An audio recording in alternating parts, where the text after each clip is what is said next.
हमारी आने वाली पीढ़ियां कमजोर पैदा ना हो, इसलिए भी हमें गांव-गांव किसानों को समझाना होगा कि यूरिया का उपयोग कम करें। यूरिया के कारण बहुत बड़े संकट आ रहे हैं।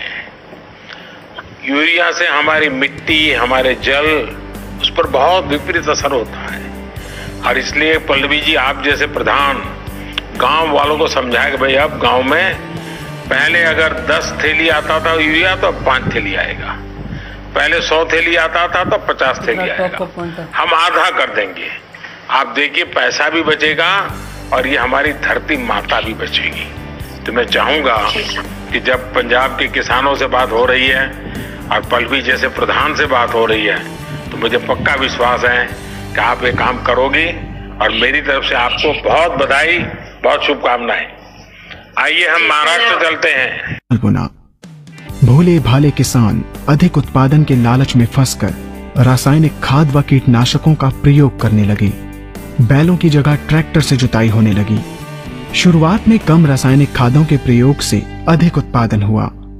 धीरे धीरे रासायनिक खादों के प्रयोग के कारण भूमि की उर्वरा शक्ति क्षीण होने लगी, जिसकी वजह से उत्पादन घटने लगा तथा फसलें कमजोर होने लगी। फसलों के कमजोर होने के कारण उनमें रोग व कीट लगने लगे। रोग व कीटों से फसल की सुरक्षा के लिए और अधिक कीटनाशकों का प्रयोग होने लगा। एक तरफ ज्यादा उत्पादन के लिए अधिक रासायनिक खादों का प्रयोग होने लगा, वहीं दूसरी तरफ फसलों को रोग व कीटों से बचाने के लिए अधिक विषाक्त कीटनाशकों का प्रयोग बढ़ गया, जिसके कारण उत्पादन लागत बढ़ी और किसान को लाभ कम होने लगा, बल्कि छोटे किसान कर्ज में डूबने लगे। धीरे धीरे भूमि की उर्वरा शक्ति क्षीण होने से भूमि बंजर होने लगी। रासायनिक खाद व कीटनाशकों के कारण खाद्यान्न भी विषाक्त हो गए तथा जलवायु भी प्रदूषित हो गई, जिसके कारण मानव, पशु पक्षियों के स्वास्थ्य पर प्रतिकूल प्रभाव पड़ा, जिसका परिणाम आपके सामने है। मानव स्वास्थ्य पर रासायनिक खादों के पड़ने वाले प्रभाव को आप ऐसे समझें।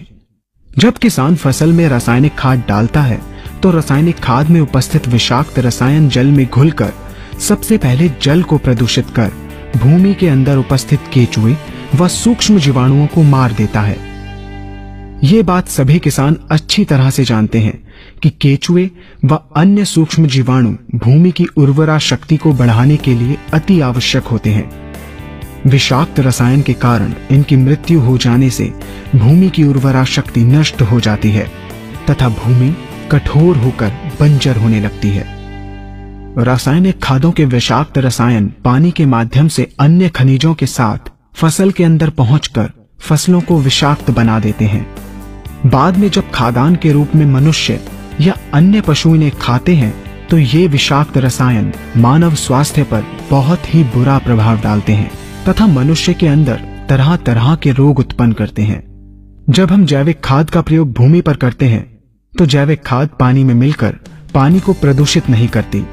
जैविक खाद भूमि के अंदर उपस्थित उर्वरा शक्ति को बढ़ाने वाले जीवाणु तथा केचुओं की संख्या को तीव्रता से बढ़ाती है, जिससे भूमि की उर्वरा शक्ति बढ़ती है तथा भूमि छिद्र युक्त एवं भुरभुरी हो जाती है, जिससे वायु और प्रकाश भूमि के अंदर गहराई तक प्रवेश करते हैं, जिसके कारण भूमि में तापमान एवं आर्द्रता का संतुलन बना रहता है और फसलें मजबूत होती हैं।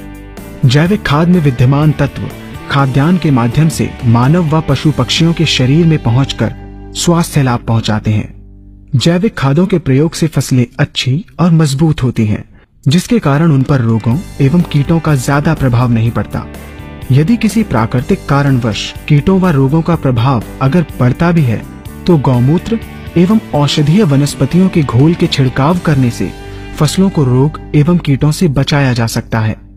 गौमूत्र एवं अन्य प्राकृतिक औषधियों के मिश्रण के छिड़काव से फसलों का कम लागत में बचाव हो जाता है तथा वातावरण पर भी कोई दुष्प्रभाव नहीं पड़ता।